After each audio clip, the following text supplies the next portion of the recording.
Selamat pagi, bismillahirrahmanirrahim. Assalamualaikum warahmatullahi wabarakatuh. Hari ini kita akan membahas tentang perawatan bayi sehari-hari. Topik ini topik yang sangat menarik dan sangat bermanfaat untuk semua tenaga kesehatan dan untuk ibu-ibu yang akan merawat bayinya setelah persalinan di klinik maupun di rumah sakit. Nanti yang akan kita bahas tentang memberikan perawatan bayi sehari-hari dan cara memandikan bayi baru lahir serta merawat tali pusat. Perawatan bayi sehari-hari yang pertama kita diskusikan adalah bagaimana dengan tidurnya bayi. Jadi bayi baru lahir tidurnya itu terpecah-pecah dari 20 hingga 40 menit. Jadi kalau di total 20 menit hingga 4 jam. Kalau di total dalam sehari, bayi ini bisa tidur selama 20 jam. Jadi bisa kita bayangkan ya, sehari itu ada 24 jam, bayi bisa tidur 20 jam. Jadi bayi baru lahir tidurnya lama ya dalam sehari totalnya. Tapi setelah berjalannya waktu tidur total ini semakin berkurang. Jadi kalau bayi baru lahir kok tidurnya lama, jangan kaget. Jadi tidak seperti dewasa yang sehari tidur 6-8 jam, kalau bayi tidur sampai 20 jam. Kemudian untuk tempat tidur, kamar tidur, ini kita usahakan yang bersuhu sejuk, tidak terlalu panas, tidak terlalu dingin. Jadi walaupun menggunakan AC bisa, tapi setting AC-nya jangan terlalu dingin. Kalau tidak ada AC, jendela jangan terbuka lebar sehingga angin kencang masuk, karena angin ini bisa menyebabkan bayi hipotermi. Kemudian kita juga harus memperhatikan cahaya serta ventilasi. Jadi cahaya jangan sampai langsung kena mata bayi, kemudian ventilasi harus cukup, jangan terlalu pengap. Kemudian untuk posisi tidur bayi dianjurkan posisi terlentang dengan bantal yang tidak ada lubangnya di tengah. Jadi ketika ada lubang di tengah, bayinya nanti nggak bisa geleng-geleng seperti ini. Kalau muntah, dia beresiko masuk ke paru-paru. Jadi seandainya ibu ingin posisi bayi miring, itu pun boleh. Jadi posisi bayi miring boleh, bahkan tengkurap juga boleh. Tapi untuk bayi tengkurap ini harus diperhatikan benar-benar ya. Misalnya bisa 5-20 menit. Kenapa posisi bayi boleh tengkurap? Karena posisi tengkurap ini sangat bagus untuk pencernaan. Jadi ketika bayi miring kanan, miring kiri, ini akan membantu pencernaan bayi. Kemudian untuk alas tidur, dicarikan yang rata dan lembut. Kemudian untuk topi, hati-hati, topi jangan yang mudah menutup ke mata sampai hidung. Jadi nanti bisa ketika bayi bergerak, topinya menutup hidung, dia tidak bisa membuka, dia akan kekurangan oksigen. Kemudian untuk bantal bayi ini untuk membuka jalan nafas tidak boleh di kepala, tapi di pundak. Jadi ini akan lebih bagus. Nah ini ya, bayi tengkurap itu boleh untuk membantu pencernaan dilakukan 5-20 menit. Kemudian bayi tidur posisi miring boleh diganjar pada daerah dadanya supaya tidak tengkurap. Untuk posisi lama ini diperbolehkan. Terutama bayi kecil, posisi tengkurap setelah minum, setelah disendawakan, posisi tengkurap ini lebih aman. Ketika dia muntah, dia tidak kemungkinan untuk aspirasi ke paru-paru ini lebih kecil. Kemudian yang kedua adalah kita diskusi tentang merawat tali pusat bayi. Jadi setelah bayi lahir, beberapa ada yang dioles antiseptik, misalnya betadin cair, ada yang tidak dioles, hanya di gunting saja, kemudian diklem. Kemudian setelah bayi lahir ini, tali pusat bayi dibiarkan terbuka dan kering. Jadi tali pusat tidak boleh ditutup oleh kasa, dikompres, kemudian tidak boleh tertutup oleh gurita. Jadi popoknya dilipat di bawah tali pusat. Jadi popok atau pempes itu dilipat di bawah tali pusat. Tali pusatnya tidak tertutup oleh popok.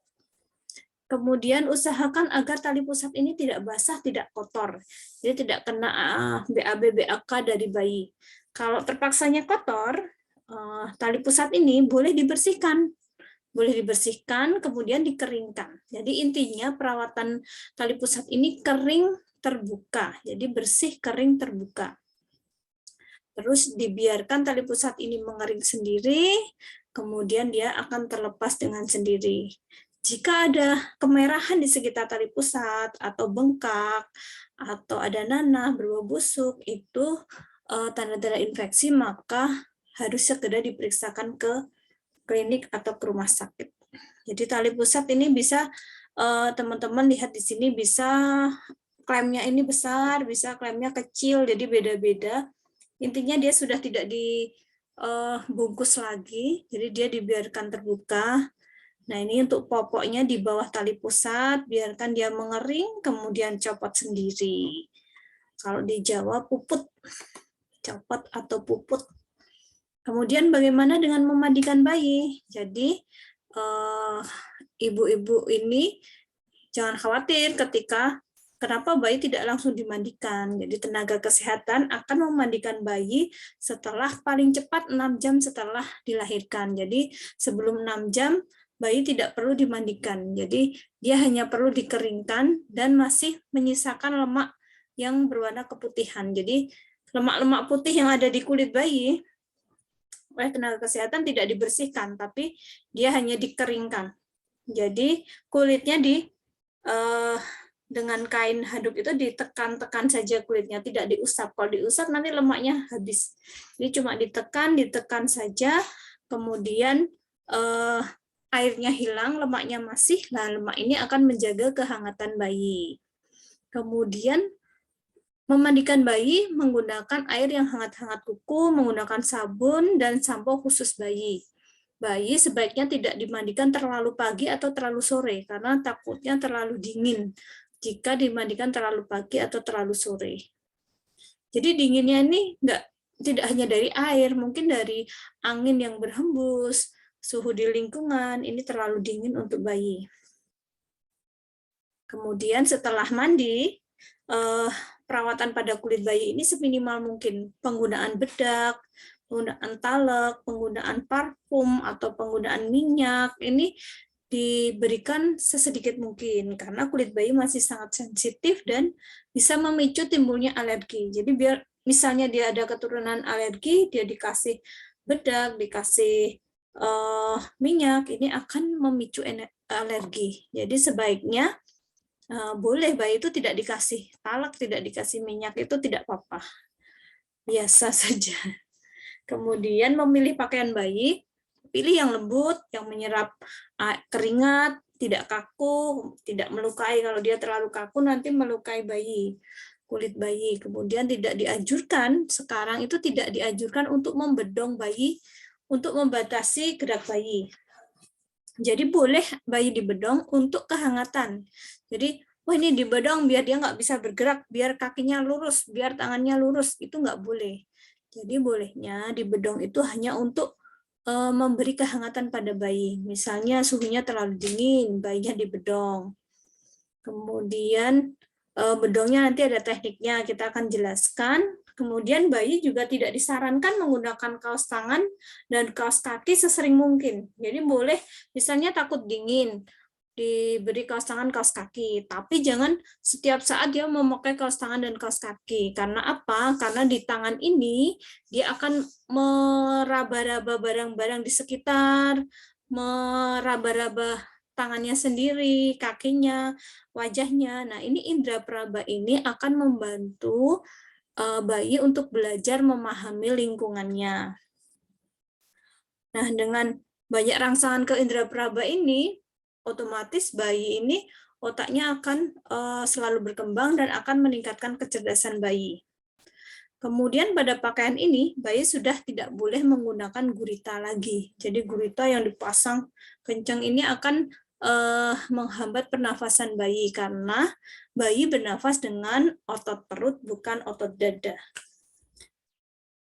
Jadi ini adalah cara menggunakan bedong ya. Jadi intinya bedong di sini dia ditalikan tidak terlalu kencang, hanya dia untuk melindungi badan bayi supaya tidak kedinginan. Kemudian dilarang meluruskan kaki. Jadi biarkan kakinya ini mau menekuk atau gimana tuh biarkan. Jangan seperti kita lihat dulu. Jadi di bedong tangannya diluruskan, kakinya diluruskan kencang, jadi nggak bisa bergerak bayinya. Nah itu tidak boleh. Itu menghambat pernafasan dan menghambat perkembangan dari ekstremitas bayi. Kemudian bagaimana dengan pola buang air besar dan buang air kecil bayi baru lahir? Jadi normalnya dalam 24 jam pertama bayi harus sudah buang air kecil.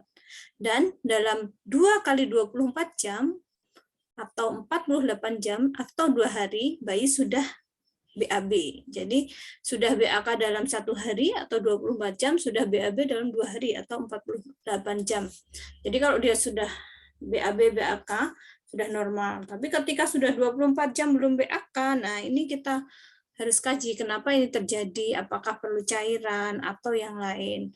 Kalau bayi tidak BAB dalam 48 jam, apakah bayi perlu dilakukan spooling? Jadi bayi baru lahir sekarang sudah tidak boleh dicek apakah ada anus atau tidak dengan memasukkan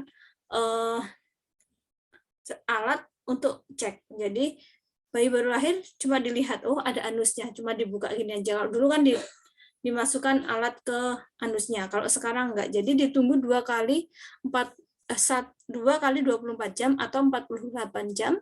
Kalau dia tidak BAB, maka dilakukan spooling NaCl dengan kateter urin Jadi yang sesuai dengan ukuran beratnya bayi. Jadi nanti dia dimasukkan kateter, di spooling dengan NaCl. Nah, kalau tidak bisa masuk, nah ini curiga ada atresia ani atau tidak.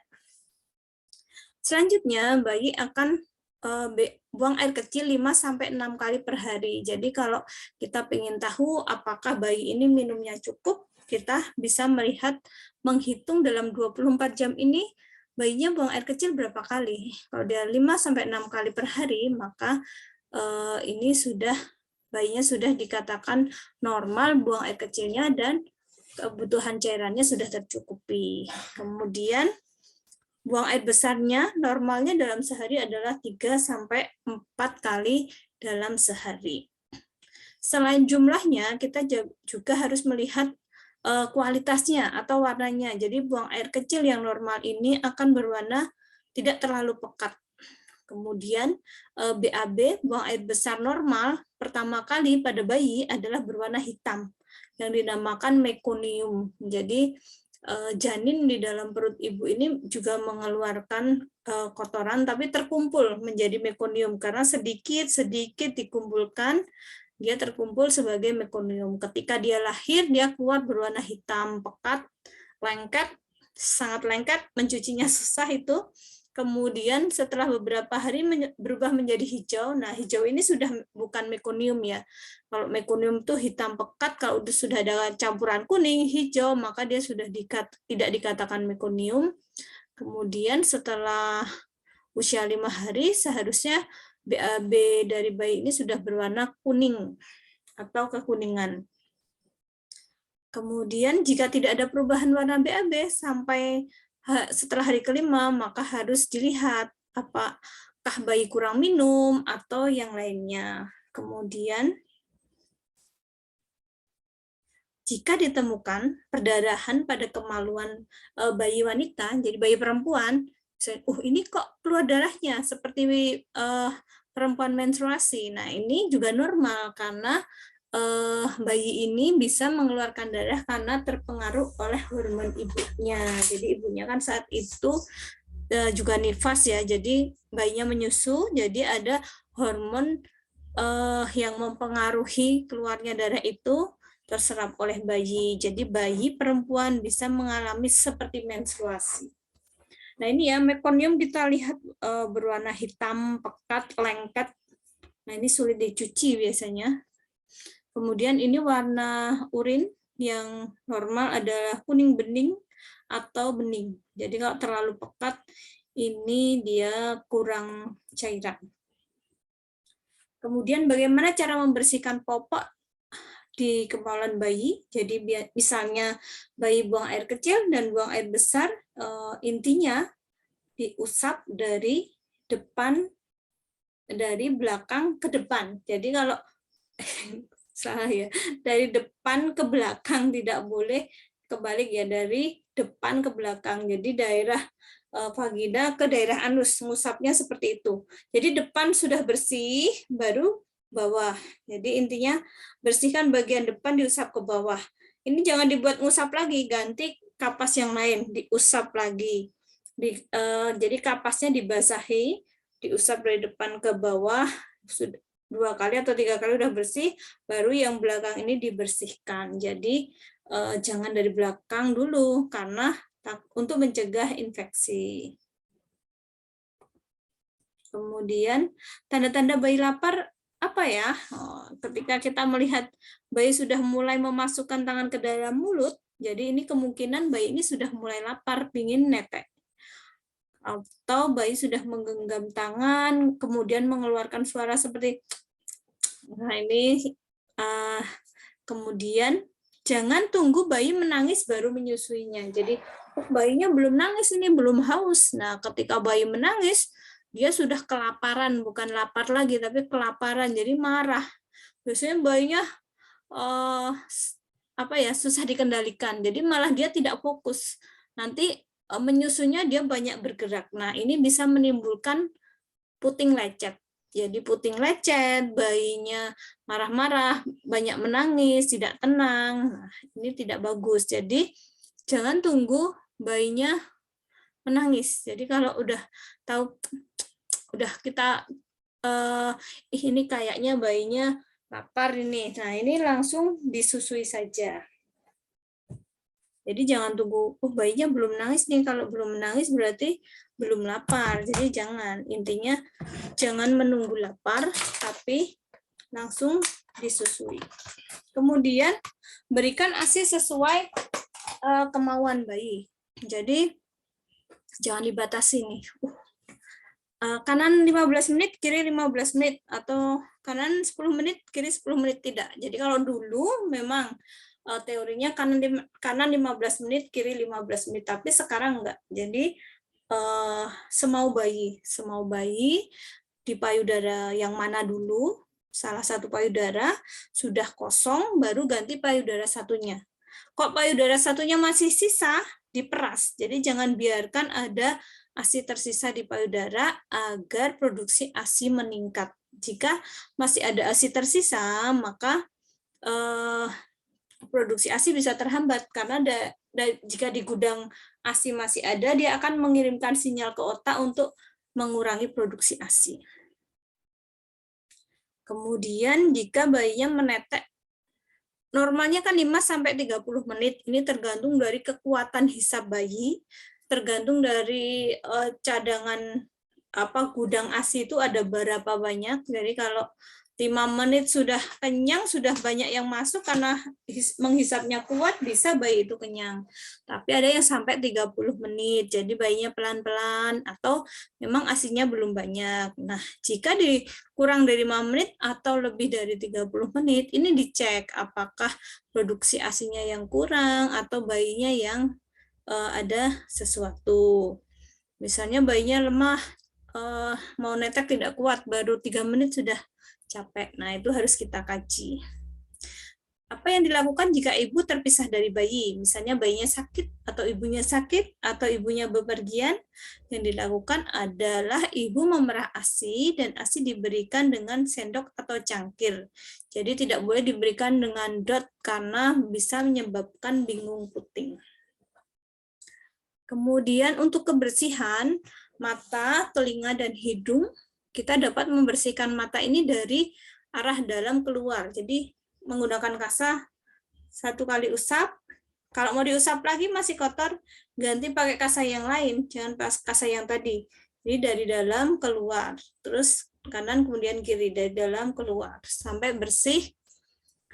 Kemudian jika ada tanda-tanda infeksi di mata, adanya belek, adanya bengkak, merah, ada keluar cairan kuning, dan lain-lain, bisa diperiksakan ke dokter. Kemudian untuk telinga ini tidak perlu dibersihkan secara rutin dengan mengorek liang telinga. Jadi tiap pagi dikorek, ini bisa menyebabkan iritasi. Jadi sebenarnya kotoran di telinga ini jika sudah cukup besar dan lunak, maka dia akan keluar sendiri. Kemudian untuk hidung juga tidak perlu dibersihkan sampai dalam, cukup mengelapnya saat mandi saja. Karena ada bulu-bulunya ya, jadi kotoran-kotoran ini bisa keluar sampai permukaan. Kemudian kapan sih bayi itu bisa mulai melihat? Jadi bayi baru lahir ini sudah bisa mulai melihat, ya, tapi jaraknya masih sangat dekat. Jadi sekitar 20-30 cm dia sudah bisa melihat. Itu pun baru melihat gelap dan terang. Jadi bayi baru lahir tuh sudah bisa lihat. Jangan bilang, oh belum sebulan ini, belum bisa lihat. Enggak. Jadi yang benar, bayi baru lahir itu sudah bisa melihat, tapi jaraknya ketika dia dekat 20-30 cm. Dia pun hanya melihatnya gelap dan terang. Kemudian berjalannya usia bayi, 2 hari, 3 hari, 4 hari, dan seterusnya, ini mulai bertambah, agak jauh, agak jauh, agak jauh. Dari gelap dan terang dia bisa melihat warna merah, kuning, hijau, biru. Jadi 4 warna dasar ya, bukan warna pastel, bukan warna campuran. Warna campuran itu misalnya orange, kemudian ungu, coklat, itu lebih susah dilihat oleh bayi. Jadi bayi susah membedakannya. Kemudian warna merah juga jangan merah muda, tapi merah tua, hijau tua, kuning tua, kemudian yang warnanya cerah-cerah ini bayi bisa melihat. Nah, ini juga tergantung usianya. Jadi setiap bertambah usianya, bertambah kemampuan penglihatannya. Kemudian bayi baru lahir ini sensitif terhadap cahaya terang. Jadi usahakan jangan cahaya dari lampu itu langsung. Misalnya ada yang menutupi, itu lebih bagus lagi ketika bayi tidur. Kemudian kadang mata bayi itu tampak juling, tapi ini masih normal. Jadi kalau masih bayi itu masih normal karena masih tahap perkembangan dari organ-organnya. Kemudian kadang matanya juga bergerak cepat kanan kiri kanan kiri. Nah, ini juga masih hal yang normal dan tidak mengkhawatirkan. Kemudian bagaimana dengan pendengaran bayi? Jadi kalau mata tadi sudah bisa melihat untuk jarak dekat, untuk pendengaran bayi, fungsi pendengaran bayi telah cukup matang dalam bulan pertama. Jadi bulan pertama ini bayi sudah bisa mendengar. Bayi lebih mengenal suara ibunya dibandingkan orang-orang lain di sekitarnya. Jadi dia bisa membedakan, oh ini ibuku sudah datang. Jadi suara ibunya ini dia sudah bisa bedakan karena ketika dia di dalam perut, dia masih janin, maka dia paling sering mendengarkan suara ibunya. Kemudian bayi juga bisa terkejut bila ada suara keras atau tiba-tiba terdengar suara yang keras. Ini juga bisa terkejut. Kemudian apakah boleh bayi ini dibawa berpergian? Jadi jika bayi ingin berpergian, pastikan bayi dalam keadaan sehat. Tidak ada infeksi di telinga dan lain-lain. Kemudian gunakan pakaian yang mencegah kedinginan. Jadi bepergian ini bisa naik motor, naik mobil. Kemudian jika menggunakan pesawat, pastikan bayi sudah berusia lebih dari 2 bulan. Karena ketika di pesawat itu juga harus kita perhatikan, bayi tidak boleh mengalami infeksi telinga. Karena ketika take off atau landing, akan terjadi perbedaan tekanan yang menyebabkan telinga ini sakit dalam jangka waktu yang tidak terlalu lama, tapi bisa membuat bayi kesakitan. Kemudian yang kita sering tahu adalah bayi ini kuning atau ikterik. Jadi kuning pada bayi ini berbeda dengan penyakit kuning atau penyakit hepar pada dewasa ya. Jadi 50% bayi yang lahir dia akan kuning. Dia akan ikterik. Tapi dia bisa ikterik yang fisiologis atau patologis. Fisiologis itu normal. Jadi memang dia kuning tapi normal, nanti hilang sendiri. Karena kenapa kuning? Karena dia proses adaptasi. Jadi ketika di dalam perut ibunya hemoglobinnya banyak untuk pertumbuhan organ-organnya. Kemudian ketika dia lahir, hemoglobin ini banyak yang pecah, banyak yang dikeluarkan. Nah, ini menyebabkan kulitnya kuning. Kemudian dari organ heparnya yang bertugas untuk mengeluarkan zat kuning, ini masih belum matang. Jadi bayi baru lahir ini fungsi heparnya belum terlalu matang, jadi dia bisa mengalami kuning. Jadi boleh masih ditoleransi bayi itu kuning, asal dia ada syarat-syaratnya tertentu. Dia dikatakan ikterik fisiologis, jadi aman. Ini nanti terapinya apa? Terapinya hanya bayi ditingkatkan intake-nya, jadi ASI-nya ditingkatkan, cairan yang masuk ditingkatkan, itu saja. Nanti kuning itu keluar dari BAB, BAK, dan urin. Jadi bayi akan sembuh secara sendiri, kuningnya hilang. Jadi bukan kuning penyakit hepar ya ini, tapi kuning karena fungsi hepar yang belum matang. Kemudian dikatakan ikterik patologis jika dia muncul pada usia 0 hari atau muncul usia 1 tapi di atas batas normal. Usia kedua, ketiga, dan seterusnya di atas batas normal, maka dia dikatakan ikterik patologis. Jadi kita harus melihat, nanti ada grafiknya, apakah bayi ini perlu dilakukan penyinaran atau tidak perlu, atau diperlukan transfusi tukar. Kemudian yang sering terjadi pada bayi juga kolik pada bayi. Jadi bayi akan menangis terus-menerus, tidak dapat dihentikan, kemudian dia akan digendong pun dia akan tetap menangis, tidak tenang karena dia merasakan sakit. Jadi perutnya akan, ketika dicek perutnya distensi atau keras, jadi terlihat tegang. Nah, jika terjadi seperti ini, gendong bayi dengan lembut, posisikan dalam posisi tengkurap. Nah, ketika posisi tengkurap ini, kemungkinan peristaltik usus ini lebih bagus, kemudian bayi bisa mengeluarkan udara yang mungkin terjebak di dalam saluran usus. Kemudian, apa itu gumoh? Gumoh itu, bedakan gumoh dengan muntah ya. Jadi kalau gumoh ini normal, kalau muntah tidak normal. Jadi gumoh ini terjadi secara pasif dan keluar dengan sendirinya. Kalau bahasa Jawanya ndlewer, jadi bayinya tidur tuh ndlewer banyak itu. Karena kemungkinan masih ada udara yang masuk ke usus bayi sehingga bayi bisa gumoh. Nah, gumoh juga bisa karena bayinya nih minum, udah kenyang masih mau minum terus. Nah, ini bisa bayinya gumoh. Jadi misalnya bayi laki-laki sudah kenyang masih minum terus. Kemudian untuk mencegah terjadinya gumoh, sendawakan bayi. Jadi supaya bayi tidak gumoh, tidak cekukan, sendawakan bayi setelah bayi menyusu. Bisa diletakkan di bahu atau di pangku, dinaikkan ke atas, ditepuk-tepuk pada punggungnya setelah selesai menyusu. Kemudian selain perawatan bayi di rumah, kita harus tahu tanda bahaya. Tanda bahaya. Jadi kita kan nanti diedukasi untuk kontrol hari apa kunjungan neonatus ke rumah sakit atau ke klinik, tanggal berapa, kemudian jika terjadi tanda bahaya sebelum waktu kontrol, maka bayi ini harus dibawa ke tenaga kesehatan, ke klinik atau ke IGD. Jadi nggak usah nunggu kontrol, langsung dibawa. Karena tanda-tanda bahaya ini kalau tidak diatasi segera akan bisa membahayakan bayi.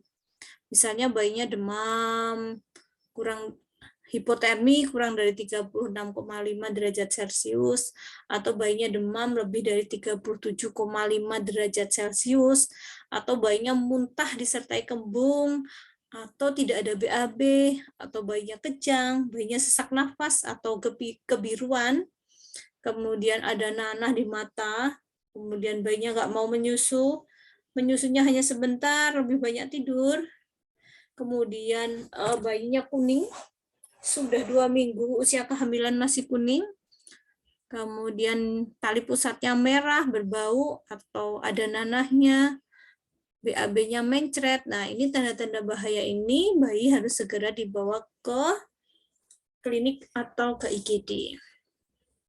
Sekarang kita masuk ke praktek memandikan bayi dan perawatan tali pusat. Jadi ini memandikan bayi adalah salah satu tindakan perawatan sehari-hari ya, dilakukan pada bayi yang suhunya stabil, yaitu suhu normal 36,5 sampai 37,5. Memandikan bayi ini menunggu setelah 6 jam bayi lahir.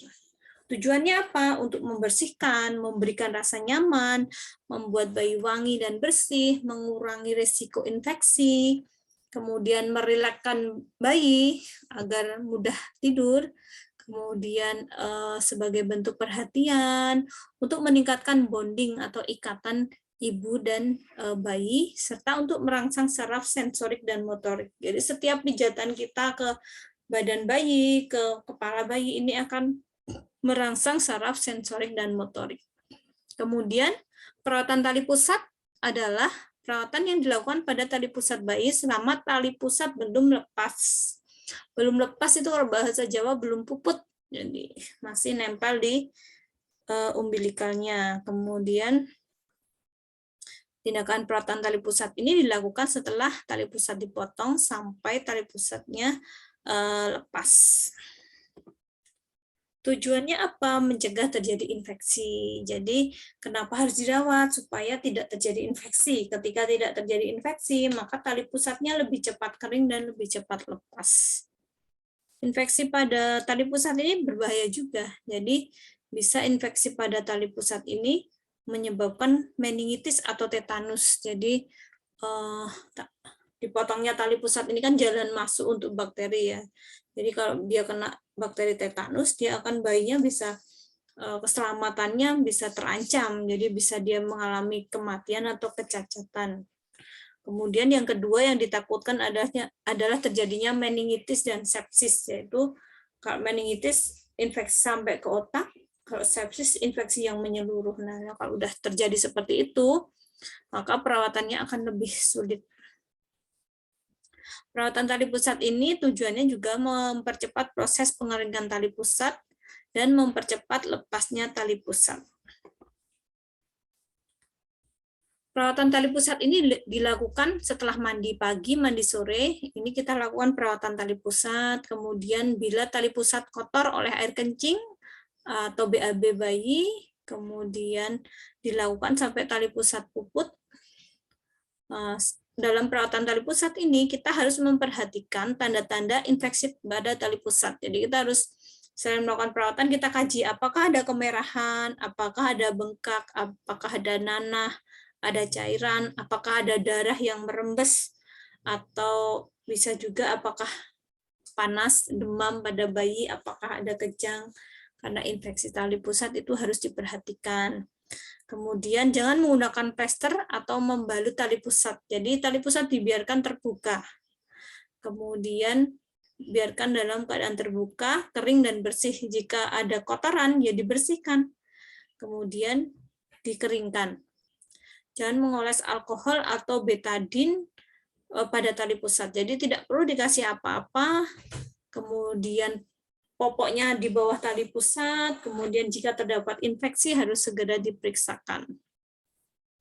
Kemudian ini ada penilaian prosedur edukasi memandikan dan merawat tali pusat bayi baru lahir. Jadi teman-teman tenaga kesehatan harus bisa melakukan edukasi kepada ibu bayi untuk cara memandikan dan merawat tali pusat bayi baru lahir. Jadi merawat tali pusatnya setelah memandikan ya. Jadi yang pertama kita harus cek order dan kaji klien. Jadi kita sudah melakukan cek order, kita harus menentukan dulu benar pasien ini, pasien bayi nyonya A dengan ibunya A. Ini kita akan melakukan edukasi ke ibunya untuk melakukan perawatan edukasi memandikan dan perawatan tali pusat. Jadi benar namanya, benar tanggal lahirnya, benar alamatnya. Kemudian kita cuci tangan, mempersiapkan alat-alat. Kita bisa ketika memang belum saatnya memandikan bayi, kita bisa menggunakan pantom bayi atau boneka. Atau boleh langsung memandikan ke bayinya. Nah, untuk praktek kita menggunakan pantom bayi, kemudian kita siapkan bak mandi diisi air hangat, kurang lebih 37,8 derajat Celcius. Kita siapkan pakaian bayi, baju, popok, tutup kepala, boleh menggunakan bedong, kemudian handuk, tempat pakaian kotor, sabun mandi, sampo bayi, bengkok, kapas cebok, waslap, celemek plastik, sarung tangan bersih.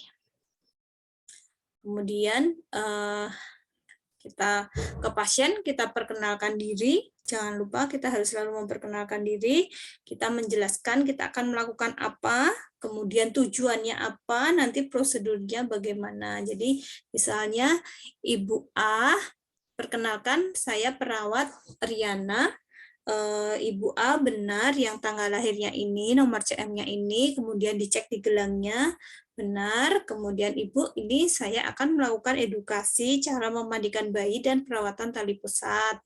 Nanti saya akan mengajarkan dengan boneka cara memandikan dan perawatan tali pusat agar Ibu bisa melakukan kepada bayi Ibu ketika besok misalnya bisa dilakukan di rumah sakit atau di rumah. Jadi boleh ya sebelum pulang itu Ibu memandikan bayi dengan dilihat oleh tenaga kesehatan supaya oh ini benar atau salah seperti itu. Kemudian sebelum dimulai apakah Ibu ada pertanyaan? Jika tidak ada, saya tutup privasi, saya tutup pintu, saya tutup jendela supaya Ibu merasa nyaman. Kemudian kita mulai memandikan bayi dengan mendekatkan alat dan bahan. Kita mendekatkan alat dan bahan, memastikan suhu ruangan ini tidak terlalu dingin dan tidak terlalu panas. Jadi misalnya menggunakan AC, kita jangan setting sampai 16, 17, 18. Nanti ketika bayi tidak memakai baju, dia akan kedinginan atau hipotermi.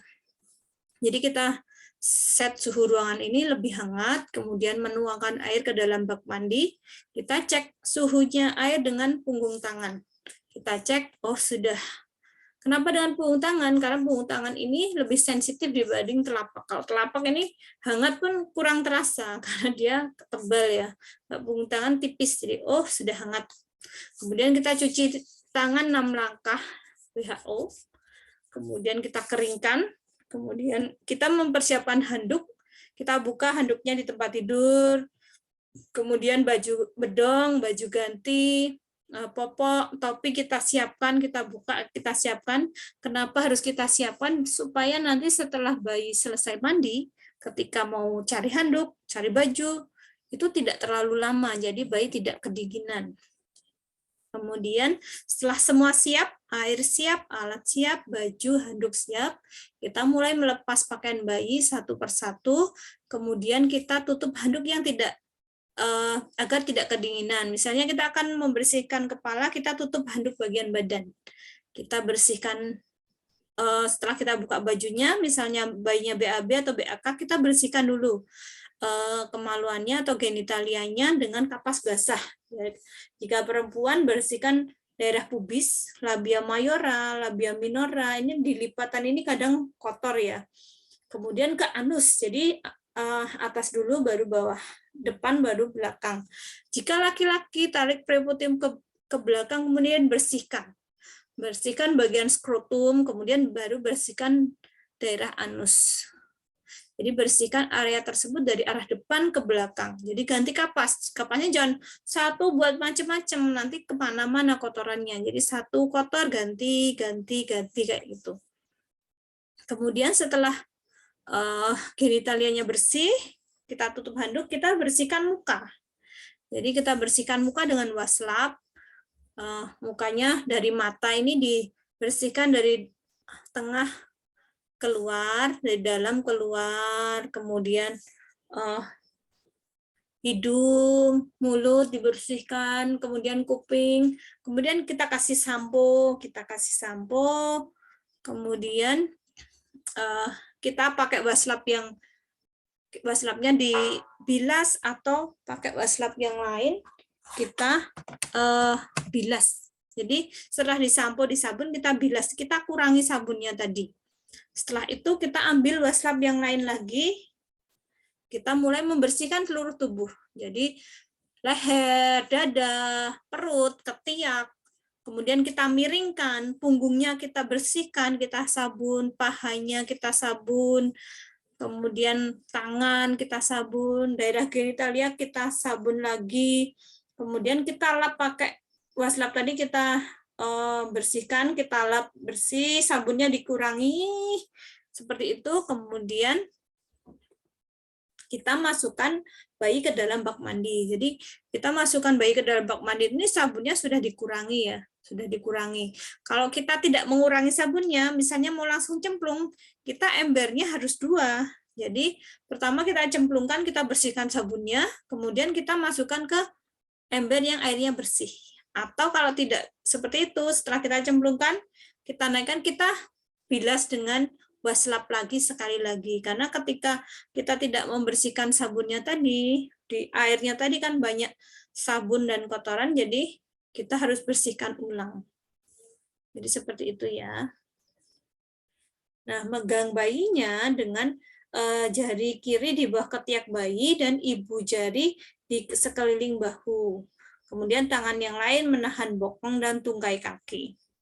Kemudian di dalam bak itu kita bilas kepalanya. Jadi intinya kalau kita membersihkan itu dari atas ke bawah ya. Dari kepalanya kita bilas, leher, dada, perut, ketiak, kemudian punggung, kaki, tangan, kemudian daerah genitalia. Ya, kemudian setelah bersih semua, kita angkat bayinya dari bak mandi. Ini kalau baknya jadi ada tiga versi ya. Mau baknya 1 itu bisa 3 versi. Baknya 1 2 versi, baknya 2 1 versi. Kalau baknya 2 gampang, jadi dimasukkan, kemudian masukkan yang air bersih, udah dipakai handuk. Tapi kalau pakai 1 bak itu boleh sebelumnya disabun, dilap, baru dicemplung. Kalau disabun, dicemplung, setelah dicemplung dilap. Jadi intinya 2 kali, nggak boleh 1 kali. Ada disabun, ada dilap. Setelah diangkat bayinya dari bak mandi, kita keringkan dengan handuk. Kita tekan-tekan kulitnya dengan handuk, kemudian handuknya dilepas, taruh di tempat pakaian yang sudah kita siapkan tadi. Jadi kita pakaikan bajunya, kemudian kita pakaikan popoknya, kemudian kita lihat tali pusatnya. Jadi popoknya di bawah tali pusat ya. Saat melakukan perawatan tali pusat ini, tali pusat tidak perlu dikasih ramuan apa-apa, cairan apa-apa, sudah begitu saja, yang penting dikeringkan menggunakan handuk boleh, kemudian dibiarkan terbuka, tidak tertutup popok. Jadi lipat popok di bawah puntung tali pusat. Jadi daerah tali pusat ini harus kering dan bersih.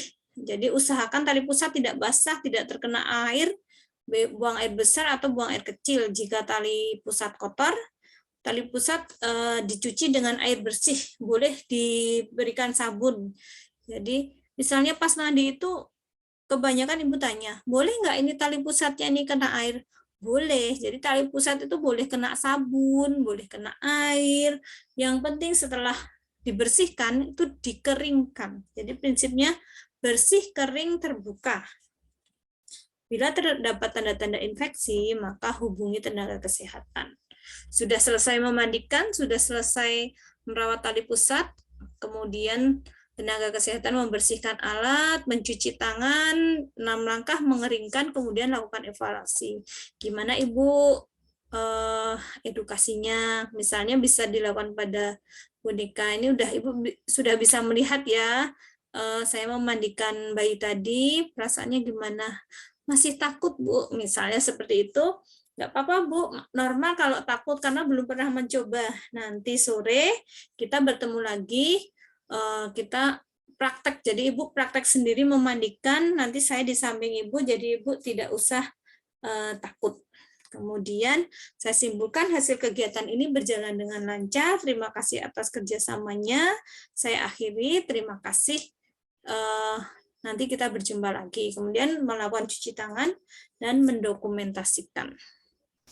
Simpel ya, jadi perawatan sehari-hari kita harus tahu dari pengaturan suhu, dari kapan bayi lapar, dan lain-lain. Kemudian kita juga harus bisa melakukan dan memberikan edukasi memandikan bayi dan perawatan tali pusat. Semoga apa yang kita diskusikan memberikan banyak manfaat dan berkah bagi kita semua.